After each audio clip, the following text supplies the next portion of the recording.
Chinnadurai. Huh? Can you hear? Yeah, okay, please go ahead, sir. Yeah. Yeah, so it's a pleasure to be with Dr. Chinnadurai. Um, we have been working together on the deceased donor program for quite some time now. And I think all of you know him well. He doesn't require any special introduction. He is the lead intensivist at in charge of critical care units at Aster group of hospitals, and he has played a very instrumental, very pivotal role, I must say, in promoting the deceased donor program in the city of Bangalore. As you know, the by the way, can you hear me all? Yes, sir. Okay. As you know, the role of intensivist is very crucial and something which is not highlighted often by people who talk about the progress of deceased donor program. They talk about the transplant teams, they get preference. They don't so much talk about the family, which requires to, I'm just talking, generalized in a generalized way. Whereas I think I'm sure you all are all aware that it is the intensivist or the critical care physician and the neuro teams. In short, the panel which diagnoses brainstem death, that takes a very important role, and very silently they do it just to make sure that although one person is brain dead, that family can donate organs and save lives of organs and tissues for about 8 to 10 patients. So it's a very crucial role, not often highlighted, unfortunately, but needs very wide recognition. Because I don't know, the intensivist plays a dual role in managing donors. The first is, of course, taking care of the donor till he is diagnosed to be brain dead. So do everything possible to save him. And once the brain death is diagnosed, then the role changes and the role shifts from managing meticulously to managing even more meticulously, not to save that patient because he's already brain dead, but to save the organs and keep them in optimum condition. It's a very Herculean task. And it is, so that's why I say that it's a dual role that an intensivist plays. I think what I was impressed with Dr. Chinnadurai is I'm sure in addition to managing patients at Aster, and he also advises to Jiva Sarthakare and also other hospitals where they may not have experience intensivists on the optimum management of brain dead donor. So he, he is available every time, anytime, you want some, information or some ideas and how to handle. And it's also dealing extensively with the families, which is a very difficult role, but he does it so well.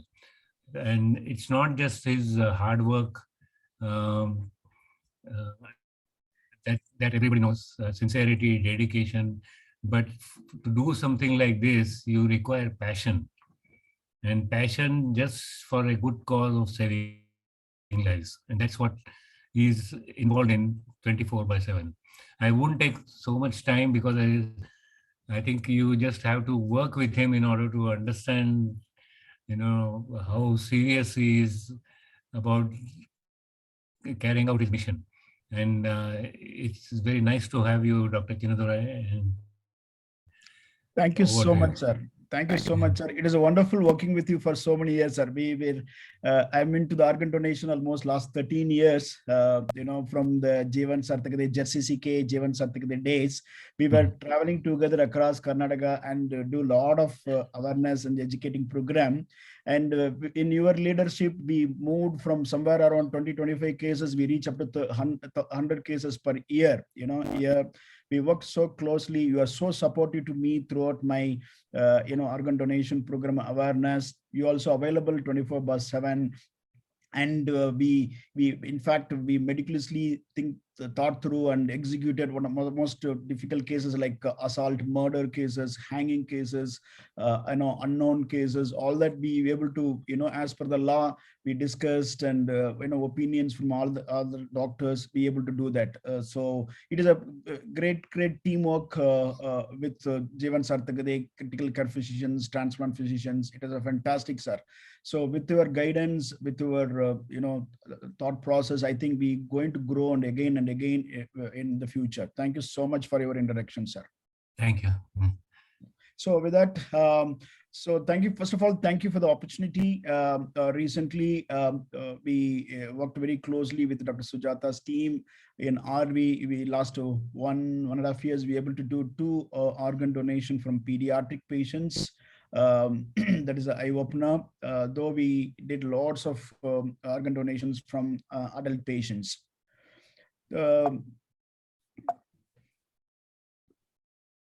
So now, one of the where we standing, the donations for last 3 years, our team have facilitated more than 65 donations last 3 years, in spite of the COVID, pandemic. Otherwise, would have reached more than 150. They helped more than 250 organ retrieval in our team. And in fact, we able to do donations even after 60 minutes of CPR. This patient had a cardiac arrest around 12 in the midnight. And we don't know why, and we able to do continuous chest compression for 60 minutes. And after 60 minutes, we able to revive this 21-year-old trauma patient in Aster RV. And he required very high supports, and next 48 hours, he become very stable without any vasopressor supports. And in fact, this patient was able to donate his heart also, even after cardiac arrest for 1 hour. That means how much dedicated team we have to convert, where is impossible to possible. And in fact, there is other donation happen after prone ventilation. This patient have a severe ARDS secondary to pulmonary edema because of severe LV dysfunction due to brainstem dysfunction, and we prone ventilated for continuous 48 hours, and lung was crystal clear after that. And in fact, this patient donated lungs, and this is what a maximum optimization can do from some heart, cardiac arrest to heart donation, then severe ARDS, PF ratio less than 100 to able to donate lungs. And in fact, what happened, we retrieved a patient, and the patient have 3 vasopressor supports, but no cardiac arrest. So we initiated ECMO on this patient, and after 48 hours at ECMO, we took a lot of articles internationally, and we diagnosed brainstem death on this patient, and we took a marginal organ from him, and we used a normothermic organ for fusion for the liver, and we successfully transplanted the liver. So this is the maximum critical care support where can use and optimize these organs for transplantable. So we work very closely with the SOTO. SOTO is nothing but State Organ and Tissue Transplant Organization, which was called previously Jeevana Sarthakade and JCCK's Zonal Coordination Committee of Karnataka. So we were working very closely for last 13 years to improve our awareness across Karnataka and organ donations, and we are slowly going up, but our potential is in thousands, but we are able to convert at least 100. But our aim recently also we met, our aim is to go more than this year, more than 150, so that slowly go up more than 500 over a period. So that our aim is to, there should not be any live donation in Karnataka. So whoever needs renal transplants, liver transplant, they should use from the cadaver. So that is important message I want to tell you all. So when you can, any patient comes to the ICU, always a confusion, can we wait for 24 hours, 48 hours? So what they say, the studies, any major neurosurgery, and even more than 4 hours enough to go ahead for doing brainstem dysfunctions. Severe head injury more than 6 hours, enough, and any spontaneous intracranial bleed again 6 hours enough. Any brain hypoxia, for example, patient with the drowning and cardiac arrest, we have to wait for 24 hours to declare brainstem death. And if you have any you suspicious of any drug toxication, we don't, if you're able not to measure the drug levels, at least we need 4 days to before proceeding to do the brainstem dysfunction studies. About age of organ donor, there is no particular age limits, but in India, generally, because of we have one early onset of diabetes, hypertension in Asian population, up to 60 years easily accepted for kidneys, liver, and kidney and pancreas combined up to only 45 years. Pancreas alone up to 50 years, and cardiac patients up to, in fact, up to 50 we did. If anybody is more than 40, we do the coronary angiogram before organ donation. Then if the coronaries are perfectly fine, and they do up to 50. Sometimes we used to donate and they take the organs, then on table they open up the coronaries and see if the coronaries are blocked, and they do the bypass, then they the simultaneously transplant plus bypass surgery, and the patients were doing very well. Lungs, yes, up to 60-65 we can donate if non-smoker. Absolutely, PF ratio it should be more than 300.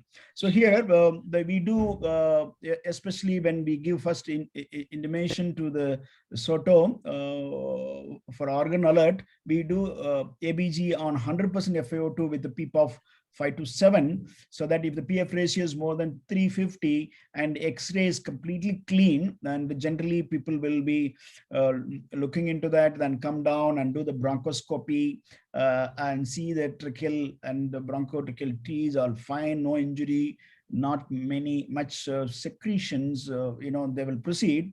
Again, the heart, they want minimum vasopressor supports. See, most of these patients are, once brainstem death happens because of sympathetic surge, they will be having severe LV dysfunctions to start with. The vasopressor requirement goes very high, but the most of the cardiac recipient team, they want very minimal vasopressor support.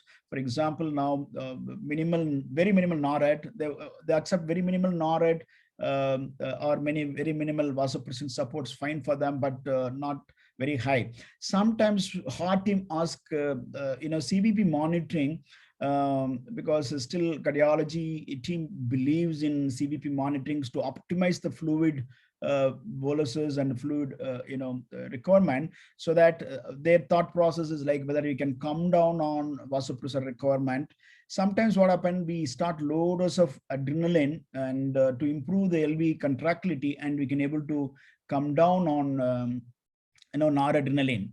Sometimes the cardiac team ask echo before adrenaline and after adrenaline low dose. If the adrenaline improves the LV systolic function, still they'll take as a marginal organ, especially patients is on already ECMO for a long time. Those kind of dependent ECMO patients, they use this kind of marginal heart and slowly wean off from ECMO. And about the pancreas, yes, they always want to lipase, amylase levels, fine if age is less than 50 years.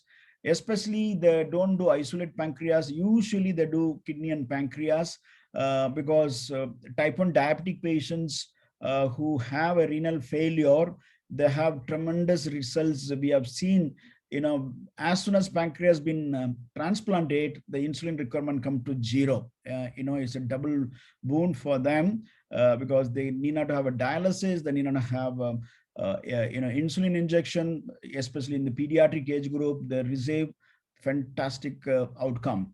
And liver, again, the liver, we used to do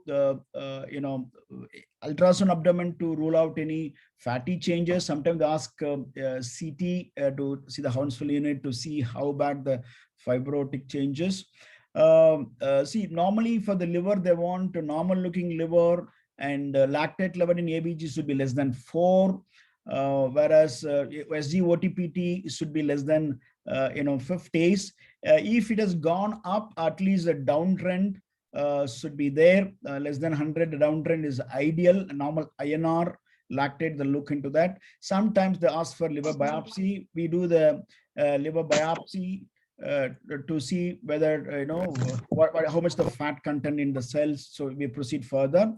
And kidneys, again, urine output should be at least 2 ml per kg per hour. Sometimes they will have a ATN, especially younger people, for example, less than 25 years, if it's acute tubular necrosis, still we proceed to take the organ, since pre-creatinine admission was absolutely normal. So we will go ahead. So what to do maintenance? See, always it is better to shift the patient to critical care consultant, either adult or pediatric patients, because usually what happens, the neurologist and neurosurgery team just to give a hint to the relative saying that patient is brain death. Usually they don't come forward to ask for organ donation. That's what is always better to we step in completely. Critical care physicians, as sir said, we play dual role in these cases, so that you step in and should be transferred on to pediatric or adult critical care physicians, and previously all orders to be discontinued. There are so many other medications maybe going on that should be discontinued. Then we better always to have a arterial and central venous pressure monitoring, put invasive monitor, and so that it is easy to through central line, easy to give vasopressors. Sometimes peripheral vasopressors may not reach in the bloodstream, so it's better always have a central line in place. And the arterial pressure monitor, every beat to beat pressure monitoring is ideal, so that see what happens, even one hypotension induced organ dysfunction, it takes 24 to 48 hours to bring it back to normal. So so that definite invasive blood pressure monitoring is ideal if you have a facility in your unit. So we need dedicated nurse. It's not like one nurse can manage 3 patients. So we need dedicated one nurse only for the patient, and one doctor, may not be 24 hours, at least he can keep on following the every hour urine output, every hour hemodynamics, intake output chart, so that you can slowly optimize this patient, because this patient is considered as equal to managing 6 patients, because if he survive, you can save 6 patients, heart, lung, 2 kidneys, 1 liver, pancreas, and intestines. So see, then there is no limit. See what happens now. There are studies in the past says if it is a public hospital, for example, Chennai, MMC Madras Medical College, they used to participate in a lot of organ donations. So what is happening there? Conversion ratio. After the diagnosis of brainstem death, somebody is talking in the background. Can ask them to mute. Raji, can you please mute yourself? Yeah. So now what's happened in the, like MMC places, the conversion is around 62%, 60 to 62%, if I remember exactly. See, because, there is no dedicated team to look after only this, because government setup is very difficult to give them. But all the corporate hospitals, the conversion ratio almost 96 to 97%, because where they have a dedicated doctor, dedicated nurse looking after the, this patient. So usually how to identify brainstem death? Initially, I go through the 3 slides of certification also. It gives a comprehensive presentation. So any, usually nurses only first find out, sir, the patient is not having any cough reflex when you do suctioning, is not moving. When you disconnect for suctioning, there is no spontaneous breathing, and suddenly says urine output more than 5 ml per kg. Oh, then it's alarms us saying that, oh, this patient is going to have a brain dead, so that we can pick early, so that we won't lead to the more deterioration and bring them back, so that we have to one step ahead before other organs dysfunction happens. So how to confirm the brainstem death? We have to rule out patient is not under influence of alcohol or any illicit drugs. Then there is no relaxant for last 24 hours. If it is a long-acting muscle relaxants, no hypothermia, primary hypothermia. Many times what happens, I've seen recently last 1 year, in many cases, our nurses are monitoring with the digital thermometer. Unfortunately, it misleads us. So digital thermometer, what happened? The press again and again, it gives a previous reading and they keep on writing normal 98.4, 98.6 readings.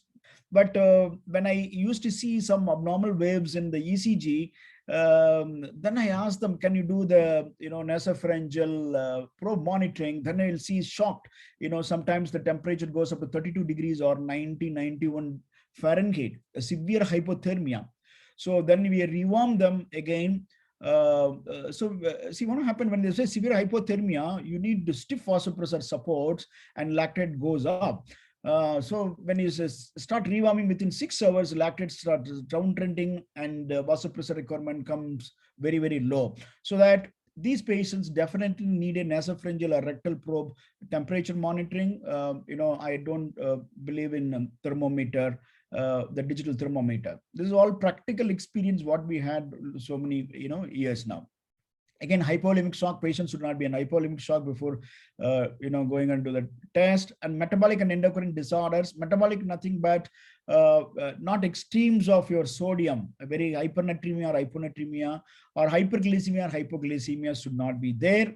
And endocrine disorders should not be severe hypothyroidism or hyperthyroidism. So thyroid profile also is important in this case. So patients should be in coma, there is no spontaneous breathing, reflexes, pupillary, reflexes, light reflex, Dolce, corneal reflex, everything should be absent. The motor response to any cranial stimulation is very important, and we can elicit that. Sometimes, it confuses us, like, Lazarus reflex.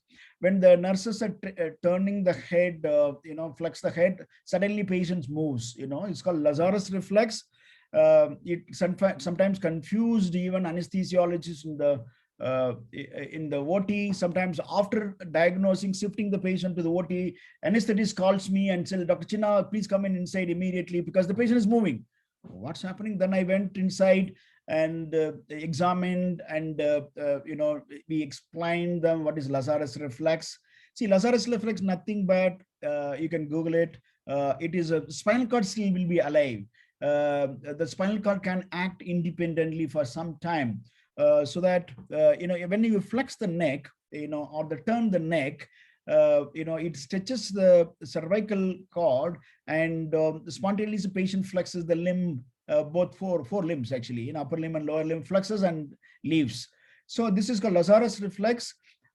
You should not confuse your doctors, even sometimes the relatives start moving, so you have to educate them and show them video, then they will convince. It's happened some 2-3 times in last 2 years. So that's very important.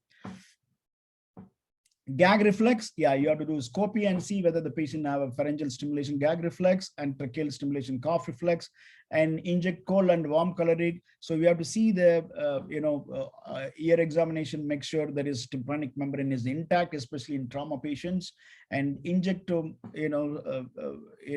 water, or it's not very high temperature. It's normal. A little bit more than your body temperature. Use cold and warm calorie test, and apnea test. It's we have to stop the ventilator and give oxygen around 4 to 6 liters through the tracheal tube, and build the carbon dioxide slowly over 10 to 15 minutes. even if it's more than 20 millimeter of mercury from the baseline, if the patient is not having spontaneous breathing, we declare as a brainstem death. So there is a certification, is the Form 6 and Form 8 from, so we have hospital administrators should sign, and authorized specialist, 2 specialists from the, SOTO, and 1 medical officer treating 4 of us as to do, 6 to 12 hours apart, testing, and we have to certify.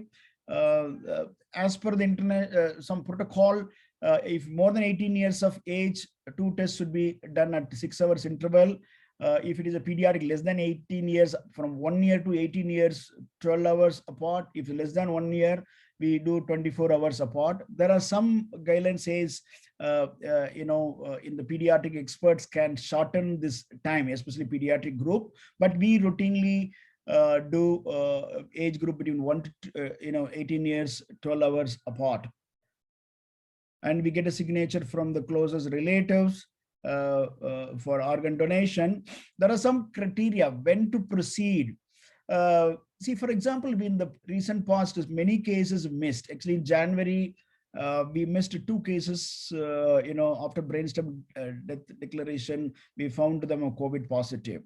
So because COVID is last 2 years hit us very badly, and though Western countries have started doing organ donation from COVID positive patients successfully, because they proved, COVID is not spreading through hematogenous, it is only specific to the lungs. So except lungs, they able to harvest and successfully transplanted. In fact, we have a recent online CME, and we suggested to the government of India,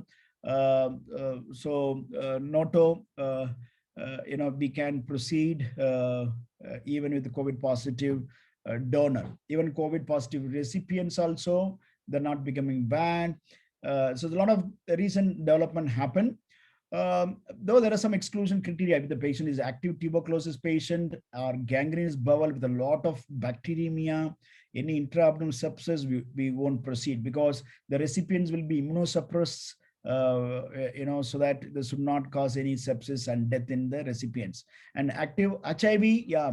So HIV, HPSAG, nowadays we are, transplanting on recipients also. HIV and HIV positive patients, they can receive. And active encephalitis patients, yes, we recently rejected a lot of 2-3 encephalitis patients because we don't know what are the outcome in recipients. Meningitis, they say still bacterial meningitis they can treat and we can donate, but rarely we proceeded. And patient is active pneumonia with shock and multi-organ dysfunction, obviously no. Cytomegalovirus active infections, SARS, and fungal infections like Aspergillus cryptococcus, we don't proceed. Active malaria, other parasitic infections also no. And if any patient is having malignancy in the bloodstream, hemato-oncologic patients, we don't proceed. Melanoma patients also not as ideal candidate. And any patients have previous local malignancy with the meds, no. But isolated, brain malignancy without any secondaries, we proceeded in the past. Obviously, multi-organ dysfunctions, no. So as I told earlier, yeah, so it is, a critical care team always, most of the time identifies and we step in. As Sir said, it is driven by completely primary, critical care physicians' interests and the teamwork to convert more and more patients. So see what happens now, most of the time, the team I work with for last 12 years, neurologists or neurosurgeons, they clearly tells me, Chinna, we cannot speak to them about organ donation, but we can tell them the patient is brainstem death.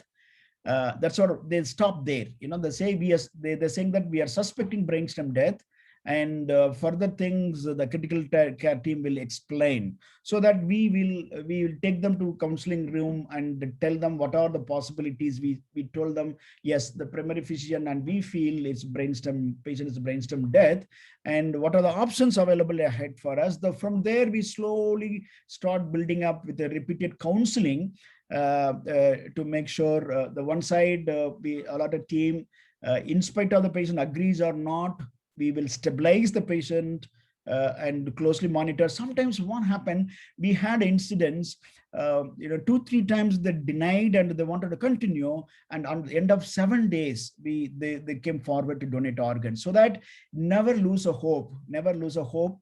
There is a possibility, till last minute there is a possibility to convert and organ donation, and we can save many lives. So that you took onus on you, and trust building, and keep counseling, it will be convertible. So monitoring as a, very, very simple. See, this advanced critical care is a norm. Whoever have a good critical care unit, they can able to convert up to 95% of the patients. So basic monitoring, blood pressure, heart rate, CVP, if possible. In case the people need a heart, they always ask for CVP insertion and monitoring, and urine output temperature by invasive probe, as I told before.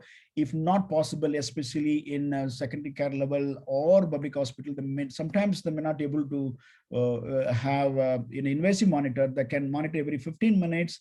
At least decide parameters should be, mean should be normal for the age group, and normal temperature. CVP should be around 6 to 10, and heart rate between 60 to 130, and urine output should be 1 to 2 ml per kg per hour. So laboratory testing, we do sometimes every day some of the tests, to at least to start with renal function test, liver function test, CBC with the differential in cases there is infection. We start some antibiotics after sending cultures. Amylase lipase as HbA1c in case they're considering a pancreas. Very important to do the blood grouping and cross, ABO and RH, so that we can alert the SOTO, so that they will start looking for, recipients, appropriate recipients, and hepatitis B, C, and HIV test to be confirmed. In case it being positive, so that you look for positive recipients to match. And anyway, CME antibodies, Epstein-Barr and HSV antibodies help us to treat the recipients in the future. Urine analysis to see a culture, and urine routine to see whether there is any proteinuria, any cause, so that especially this is more helpful in little aged group of patients, not in much in pediatric patients. Pulmonary guidelines is no rocket science. Do an ABG with 100% FiO2 with the 5 to 7 PEEP. We sometimes repeat every 8th hourly, because we'll know that the lactate is a downtrend, or there is no drop in PF ratio. Optimize the carbon dioxide level. In addition to that, we do X-ray chest. If the nowadays most of the recipient team ask for CT chest to assess the size of the lung. And as we all know, X-ray is not completely gives a picture of the lung condition, so that CT is 100% accurate. And we do CT, and we are ensure PP is more than 5 to prevent any atelectasis. Ensure adequate tile volume between 7 to 10 ml to maintain your normal carbon dioxide level, so that the pH also will be maintained.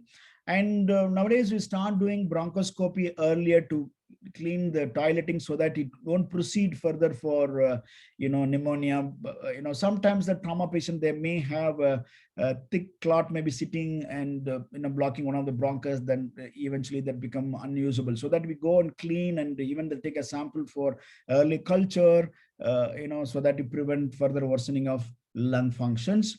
Correct acid-base balance, depends on the ABG, ventilate setting, soda bucket infusion. Sometimes we little aggressive on soda bucket infusion, because we want to reduce the vasopressor requirements, especially in metabolic acidosis compounds. So slowly we'll withdraw bicarb infusions. The IV fluids, they need a lot of IV fluids, especially sometimes we see adult patients, suddenly the urine output 1 liter per hour. So that if you don't chase it within the next hour, then the hypotension, lactate jumps, a lot of vasopressor requirements. See that reversing is every hour balance is important. hemodialysis, sometimes if a very high sodium, we can't give more fluids, renal dysfunction, sometimes we have to hemodialysis. In fact, if I remember correctly, the first pediatric patients under Dr. Sujata teams, when we donated last time, we did active hemodialysis to bring them the sodium level. Other this one, chest percussion every 2 hours to do the lung toileting, then positioning of the patient every 4 hours. In case nebulization, bronchospasm, something we need some nebulization accordingly. Cardiac guidelines, yes, we obtain the basic echo, baseline echo. Baseline echo may be normal when the patient go for near coning time. Sometimes they go severe dysfunction. Again, they will, after 2 days will come back, so that serial sometimes echo help us whether heart can be retrievable. Electrolytes should be closely monitored, especially they go for severe hypokalemia. In diabetic insipidus, they go for severe hypokalemia, sometimes 1.5 potassium level, that need lots and lots of potassium along with magnesium corrections. Sometimes we give 40 millicoulomb, 20 millicoulomb per hour for 8 hours, sometimes 160 millicoulombs within 8 hours. So that, but anyway, that's what we need. Close cardiac monitoring is important. And you have to correct the fluid status and maintain good CVP to maintain adequate perfusion, so that the heart also can be donatable. Other than that, so the fluid management is so important. This, as I told before, so important. We normally, what happens, these people go for DI, diabetes insipidus, because of that the sodium level jumped to 160, 170 level. Because see what happened, most of the liver organ recipients, they have some fluid overload. Always they have their sodium level as 120 to 130 level. It never, it won't be normal. So that when we transplant, someone have a 170 sodium level to 130 sodium level of recipients, they're saying that outcome is not so great. That's what we try to match sodium level between the recipients and donors. At least we try to achieve near normal sodium level, 140 to 150, so that the rejection rates in the recipients less. That's what we are very active in correcting the fluid balances. We use lots of 5% dextrose, but what happens now when you use lots of 5% dextrose, what happens, the sugar level goes up. When sugar level goes up, we have to give insulin. When you give insulin, potassium will push into the cell, so the hypokalemia happens. So this is a sequence of one after another things can happen. So ideally speaking, we can give a lot of free water through NG, but most of these patients may not tolerate free water because of even intestinal dysfunctions, gastric paresis. So we try to give water every 4 hours and aspirate and see if we tolerate very well, nothing like that. So that we give a lot of free water into that, so that maintain the adequate fluids and sodium level. So when the fluids level, most of the pediatric, you use various weight regimens, 4:2:1, ideal. So I leave it to the pediatricians, intensivists to maintain the fluids, but ideal fluids 5% dextrose. If sodium level is very high, whereas sodium level is normal, we can go for your DNS or plasmolite, oral, any fluids should be fine. So ideally speaking, the sodium level to be optimized, potassium level to be optimized, and do ABG sodium potassium every hour, 8 hourly, and GRBS 1 to 4 hours. Sometimes we GRBS need every hour monitoring and glucose insulin infusion, whereas sometimes very stable patient every 4th hourly also should be fine. Next one, DI, diabetes insipidus. Yeah, suddenly what happened, you can see you need not measure how much urine output, you just see the urine color is like water. Yes, patients already developing DI, so that I would chase much earlier.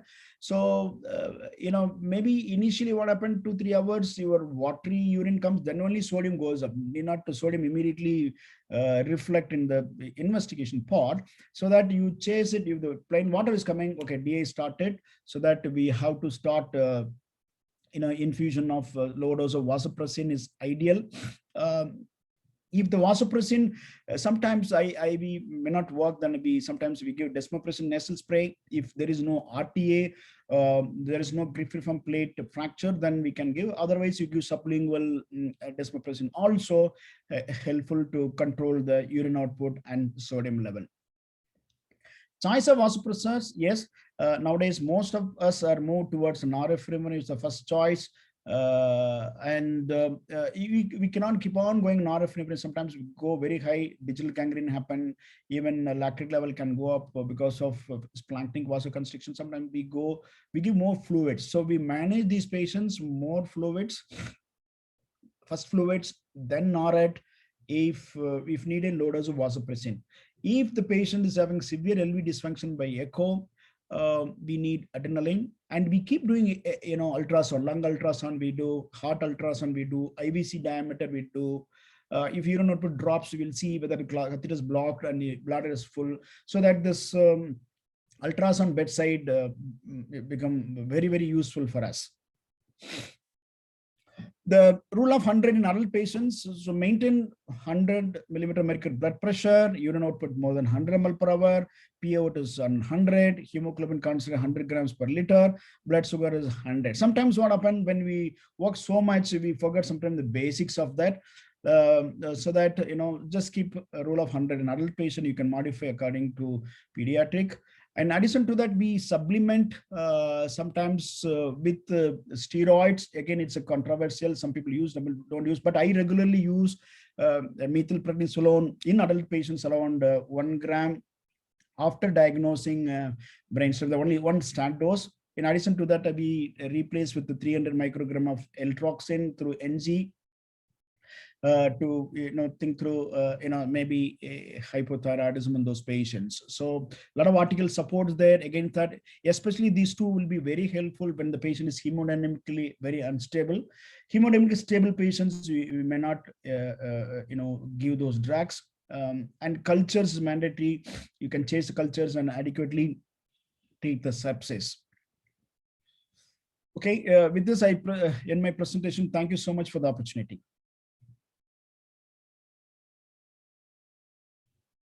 Thank you so much, sir. We'll open up for some questions. Yes, please. And if not, I will start asking some questions. Yes, please. Yes, please. Yes, please.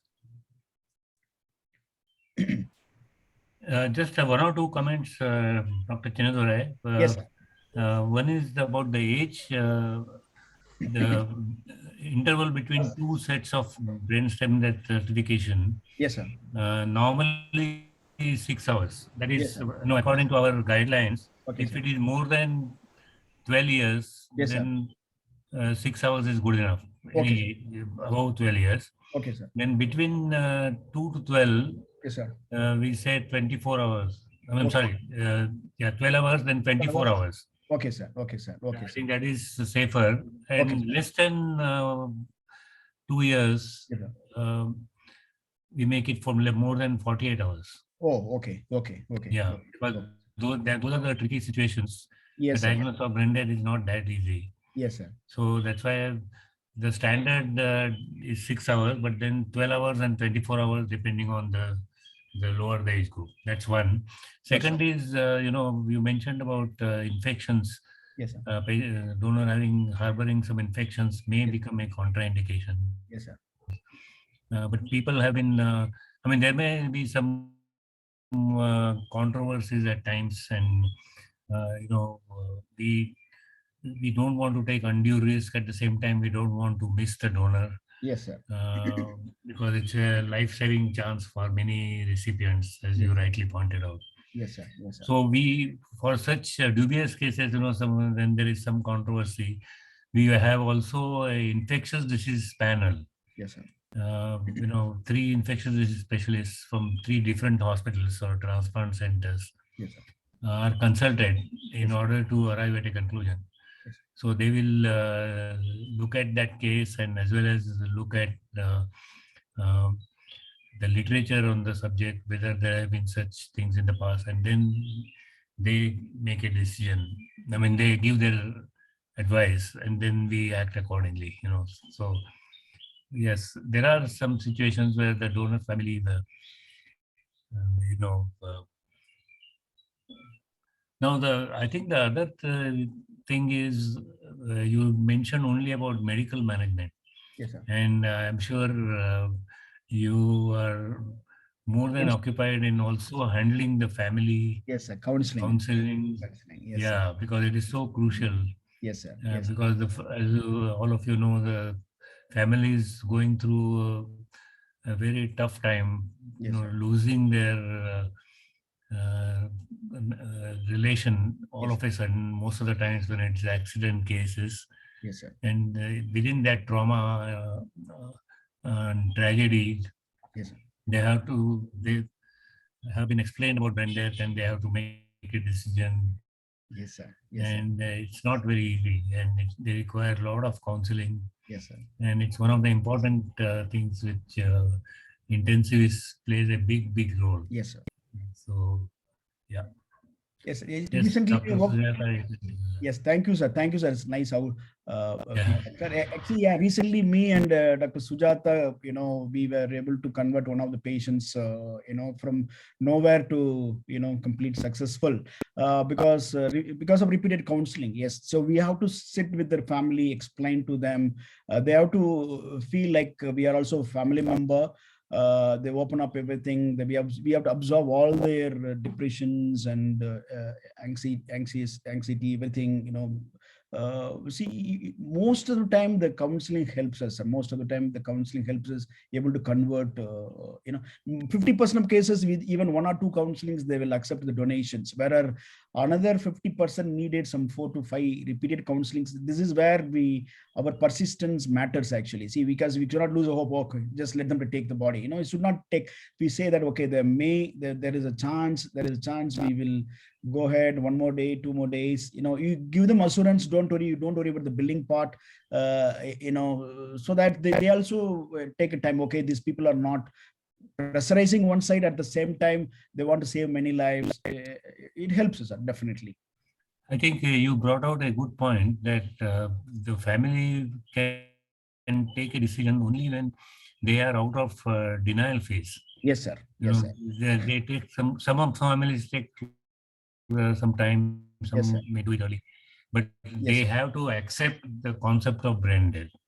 Yes, sir. And they have, although the heart is beating, patient is on ventilator, Yes, sir. that is their usual, but they must accept, and they have to come out denial phase and then anger phase and all those other phases.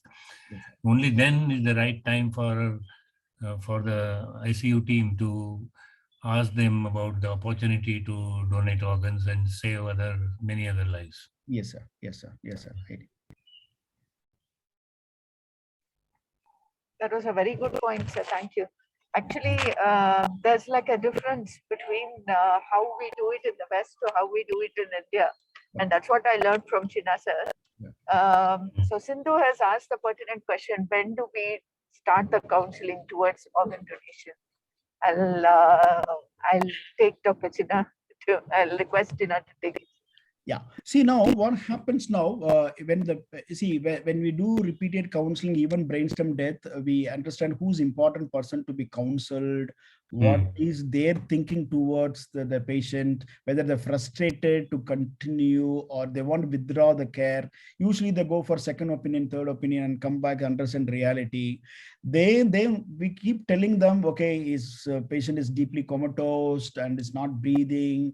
There is no hope. What happen now, they come forward and ask, so what is the next? Usually happen, what is the next? Okay. So in that situation, we'll slowly tell them, see, first of all, we have to, first you have to confirm whether the patient is brainstem death, then we'll get back to you. They will wait for some time. We won't tell organ donation word to start with. Maybe third or fourth counseling only we are tell them there is a possibility you can save many lives. Instead of saying that organ donation, you can tell them you can save many lives. Now, because of awareness created by the government and media, papers, everything, so that they know about organ donation certain extent.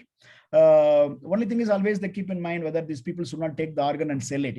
That's always they think, especially educated people, they will think through that. So that it is not a straight answer for every patient. we have to, and they're doing counseling. Then sometimes update in second counseling can happen. Sometimes fifth counseling can happen about organ donation, so that we first make sure the patient brainstem death. Sometimes what happen, some doctor says even 95% brainstem death, 5% we cannot say. That gives a wrong information. We have to first, you have to confirm, yes, patient is brainstem death. We have to confirm, then we have to go firmly tell them, sorry, your patient's brainstem death. You have to explain them what is the brainstem death. Even many doctors, other than our critical care neurosurgery, neurology, they won't understand what is brainstem death. We have to educate uneducated relatives about brainstem death. Then they'll ask, so what is the next? When they ask what is the next, we can tell them. There's the two way to go ahead. One way is like, let him to die, on his own over a period.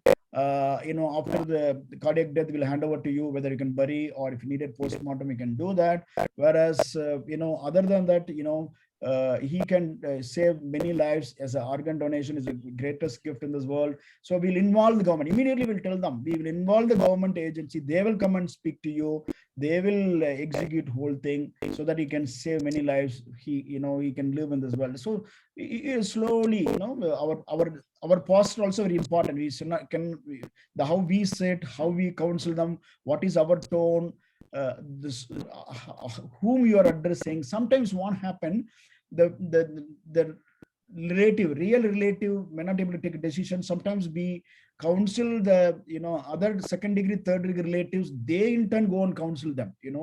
So that if you counsel 5 people, in the 5 people, maybe 2 will be receptive towards organ donation, another 3 may not. So those 2 are receptives, we sometimes counsel them more, so that they in turn go and counsel the relatives. It is a skill. Over a period, you have to learn and execute.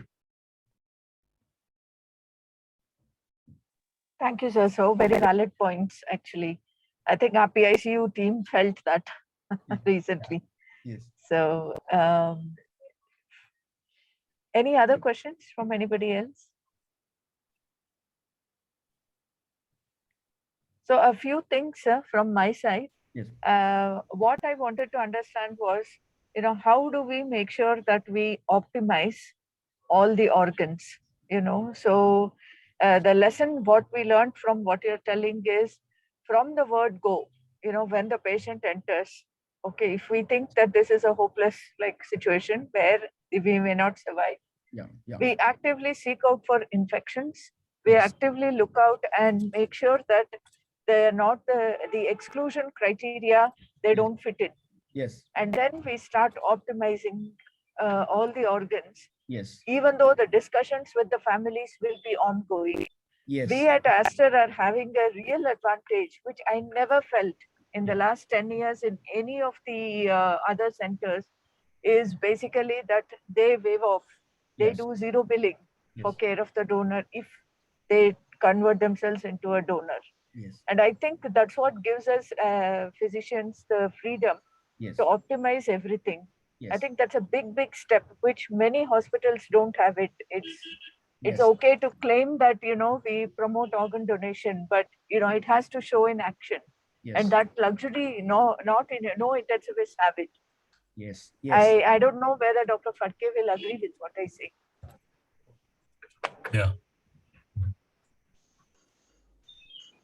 So because of that, real teamwork. It's a real teamwork that many people are involved. Many doctors, non-doctors, family members of the donor.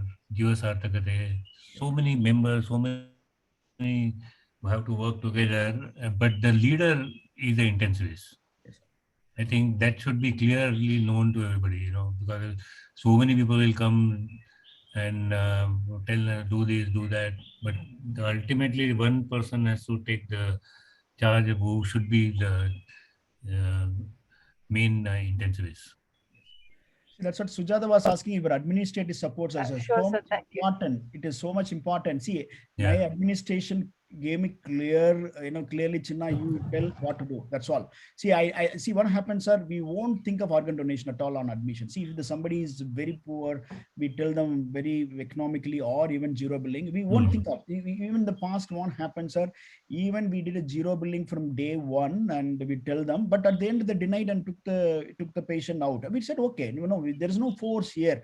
See, we are trying to optimize each and every patient on admission itself, irrespective of the cost, so that at end, whether it's able to convert, able to donate or not is immaterial for us. So because with soul satisfaction, we generated potential. It's called potential donor at the end. That's what they have a greater support from you. There's a win-win situation for the administration also. So they are kind of gave me full support. They appointed me as organ donor captain for this Aster hospitals. They give me complete freedom. You take a call. You do that whatever best needed. We know that, for example, limit our cost in case even there is no conversion happen, but we won't lose much money on that. Only consumable we may lose. Doctors and your equipments, everything is there lying vacant. So that why not we can utilize the. I think you have brought up a good point that ICU team, Yes. as a principal, don't Yes. get involved too much into the financial Yes, sir. thing. You Yes. say you leave it to the admin. You say that admin will, and it is better and safer not to offer any incentives. Yes, sir. Because we don't know how the family. I mean, you might,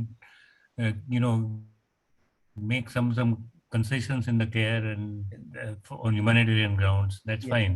Yes, sir. But some people may twist it, Yes, sir. Yes. and they will draw some wrong conclusions. Yes, sir. So don't never say we will waive off all your bills or we'll do this, do that. No, It's sir, better to that's stay out of it. So let yes, sir. admin It's a very gray area, sir. step in It's a and gray area. We're in trouble. Yeah, we can make it in trouble. Very gray area. It is gray area. so it's better to play safe because Yes. we cannot. You are meeting the family for the first time. Yes, You sir. have never met them. You don't know them, Correct. and you don't know how they will react. Correct, sir.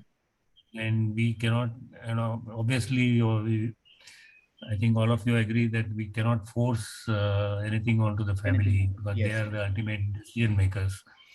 So we explain to them and then manage them optimally. We Yes, sir. try to keep the organs in good transplantable condition. Yes, sir. And there itself you will get. There are, each family is different. Some family on their own will come and ask you, can we donate organ? Correct. And that's all, makes it simpler. Yes, sir. Yes, sir. Yes, sir. But sometimes they may not even have heard about it, Yes. brain death. Yes, sir. So you'll have to work hard. And there are, as Dr. Chinna spoke, you'll have to speak multiple times. It's not, you can't say, okay, you talk to them and I'll see you tomorrow, Yeah. after 24 hours. It won't work. So you have to be like their helping hand. Yes. Then only they'll be able to make a sound decision. Thank you, sir. Very valid points. Actually, I have seen Dr. Chinna in action. I think whether it's day or night, he has come and he has spent time with the families, just to make sure that they are through this journey and has made it possible. That degree of commitment is extremely inspiring for us. I'm very happy that, we're working with a very good team here where we are able to understand the importance of it and, get the focus right. Although saving lives is important to that one person, but this one is looking at the bigger picture, saving many more lives through one. That opportunity we have as intensivists, and it's amazing and always inspiring from Dr. Chinna and team, to see that in action for us. Any other from the ICU team? Good morning, ma'am. This is Shanti Rani, ma'am. Yes, sister. Good morning, sir. Sir, thank you so much for your wonderful session and your time early morning spent for us. And this was very useful. One thing I learned after your session is Pre-operatively, usually we'll concentrate more post-op after transplant, training the nurses, keeping the skillful nurses. But after your session, I understood that even when we diagnose as a brain dead, the nurse need to have a more skill, knowledge, informing to the doctors any important things immediately. For example, temperature, keeping the patient a proper way, however we are expecting the organs need to be retrieved. That way, thank you so much for this session, sir. I feel we need to train and make skillful some of the nurses those who are handling this brain dead patients. They will improve and will give some importance. Excellent, sister. Yes, sister. Thank you, sir. Thank you so much.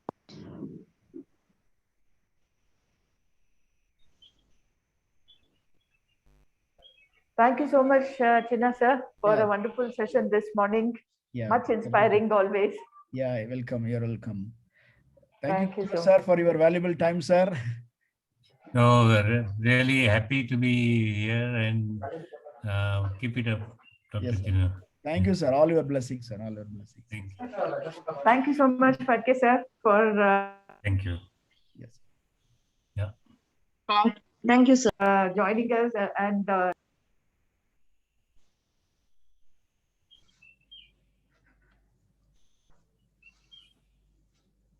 Sudha, can I'll stop this one, pause recording? yes.